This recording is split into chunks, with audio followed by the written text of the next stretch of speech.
Rajeswary Venkitaramanan, Malayalam Shorthand, lower 50 വാക്ക് സ്പീഡാണ് ഞാനിപ്പോൾ വായിക്കുവാൻ പോകുന്നത്.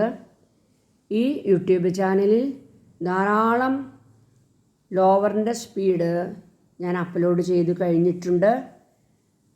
എല്ലാ സ്പീഡുകളും നിങ്ങൾ 4-5 പ്രാവശ്യമെങ്കിലും എഴുതി മലയാളത്തിലേക്ക് തർജ്ജമ ചെയ്യണം. അത് വളരെ വളരെ പ്രധാനമാണ്. സബ്സ്ക്രൈബ് ചെയ്യാത്തവരുണ്ടെങ്കിൽ പ്ലീസ് സബ്സ്ക്രൈബ് ഫോർ മീ. മുകളിൽ കാണിച്ചിരിക്കുന്ന 2 ബുക്കുകളും ഞാൻ എഴുതി പബ്ലിഷ് ചെയ്തതാണ്. അതിൽ യെല്ലോ ബുക്ക് ഫുൾ സ്പീഡാണ്. ആ സ്പീഡിൻ്റെ ലിപികൾ എല്ലാം തന്നെ മറുവശത്ത് ഞാൻ എഴുതിയിട്ടുണ്ട്. അതുകൊണ്ട് ഫസ്റ്റ് പേപ്പറിന് നിങ്ങൾക്ക് ഈ ബുക്ക് മേടിച്ചാൽ വളരെ നല്ല രീതിയിൽ പഠിക്കാൻ ഉതകുന്നതാണ്. ബ്ലൂ ബുക്ക് സെക്കൻഡ് പേപ്പറാണ്. Question answers, fill up the blanks, കുറച്ച് ഔട്ട്ലൈൻ, ടെക്സ്റ്റിലുള്ള ഫ്രേസസ് ഉപയോഗിച്ച് എങ്ങനെ ഒരു സെൻറ്റൻസുകൾ ഉണ്ടാക്കാം, ഇതെല്ലാം വളരെ നല്ല എളുപ്പമുള്ള രീതിയിൽ ഞാൻ എഴുതിയിട്ടുണ്ട്. ലിപി സഹിതമാണ് എഴുതിയിരിക്കുന്നത്. ഇതും രണ്ടും മേടിച്ച് പഠിച്ചാൽ നിങ്ങൾക്ക് ലോവർ പരീക്ഷ വളരെ എളുപ്പമാകും. വേറെ ഇതുപോലുള്ള ബുക്കുകളൊന്നും കേരളത്തിൽ റെഫർ ചെയ്യാനില്ല.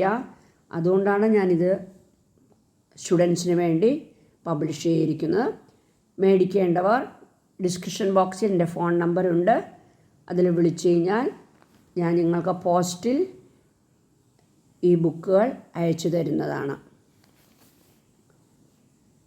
ഐക്യത്തിൻ്റെ വേദി, പ്രാർത്ഥനയുടെ തീരം.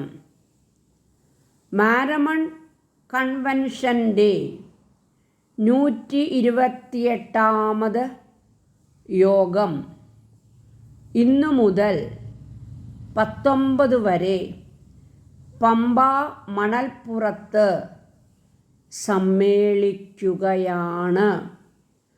തുടർച്ചയായി സംഘടിപ്പിക്കപ്പെടുന്ന ഈ കൺവെൻഷൻ മനുഷ്യ തീരുമാനങ്ങൾക്ക് അതീതമായ ദൈവിക പദ്ധതിയാണ്. നൂറ്റാണ്ടുകൾക്ക് മുൻപ് എല്ലാവരും പങ്കെടുക്കുന്ന കൺവെൻഷൻ രൂപകൽപ്പന ചെയ്യാൻ സുവിശേഷ പ്രസംഗം സംഘം മാനേജിംഗ് കമ്മിറ്റി തീരുമാനം എടുക്കുകയായിരുന്നു.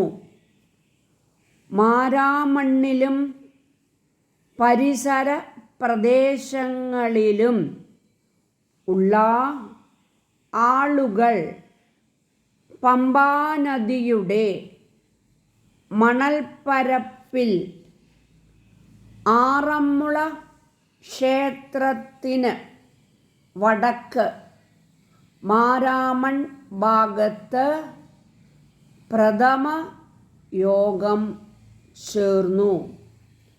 1895 മാർച്ച് 9 ആരംഭിച്ചു ആദ്യത്തെ കൺവെൻഷൻ.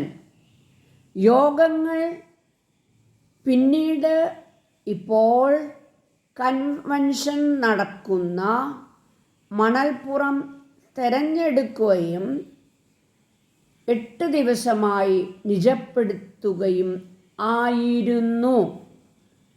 ആദ്യകാലം മുതൽ കൺവെൻഷൻ്റെ നടത്തിപ്പിൽ സുശക്തവും അനുകരണീയവും ആയ മാനദണ്ഡങ്ങളും ആത്മീയ ശിക്ഷണങ്ങളും വിട്ടുവീഴ്ച കൂടാതെ അനുവർത്തിക്കപ്പെടുന്നു. കാലോചിതമായ പുതിയ വ്യവസ്ഥകൾ ഉൾക്കൊള്ളുന്നും ഉണ്ട്. പ്രശസ്തരായ പ്രസംഗകരുടെ ആഴമായതും അർപ്പണത്തോടുമുള്ള പ്രഭാഷണങ്ങൾ കൺവെൻഷൻ്റെ മികവ് വർദ്ധിപ്പിക്കുന്നു.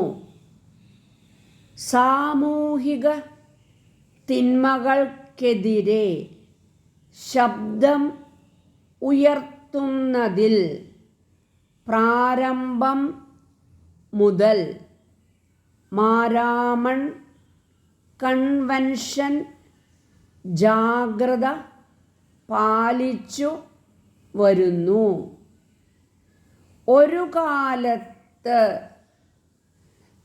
കേരള സമൂഹത്തെ ഗ്രസിച്ചിരുന്ന ദുരാചാരങ്ങൾ ഉന്മൂലനം ചെയ്യാനും നാടിന് നവോത്ഥാനം അനുഭവമാക്കാനും മാരാമൺ കൺവെൻഷൻ നിസ്തുല പങ്ക് വഹിച്ചിട്ടുണ്ട്. മാരാമൺ കൺവെൻഷനിൽ നിന്ന് പ്രേരണ ലഭിച്ച ഒട്ടേറെ പേർ ഗ്രാമ ഉദ്ധാരണത്തിനും സമൂഹ നിർമ്മിതിക്കും പരസ്നേഹ പ്രവർത്തനങ്ങൾക്കും ലോകത്തിൻ്റെ വിവിധ ഭാഗങ്ങളിൽ വ്യാപൃതരായി ഇരിക്കുന്നത് വിസ്മരിക്കാവുന്നതല്ല. മാരാമൺ കൺവെൻഷൻ വിശ്വമാനവികതയും വിശ്വസാഹോദര്യവും ഏകതാബോധവും ഊട്ടി വളർത്തുന്നതിന് മുൻപന്തിയിൽ ഉണ്ട്. കൺവെൻഷൻ സഭകളുടെ ഐക്യത്തിൻ്റെ വേദിയും ആണ്. ആരാധനാരീതികൾ പിന്തുടരുന്ന ജനസമൂഹവും നേതാക്കന്മാരും എക്യൂമെനിക്കൽ സമ്മേളനത്തിൽ ഒത്തുചേരുന്നത് ദൈവരാജ്യ പ്രതീതി ഉളവാക്കുന്നു. മാരാമൺ കൺവെൻഷൻ ഗാനങ്ങളും ഗായക സംഘം ആലപിക്കുന്ന പാട്ടുകളും ആത്മീയ അനുഭൂതി ഉളവാക്കുന്നു. പമ്പാനദിയുടെ വിശുദ്ധി നിലനിർത്താൻ പരമാവധി ശ്രമിക്കുന്നുണ്ട്. കൺവെൻഷൻ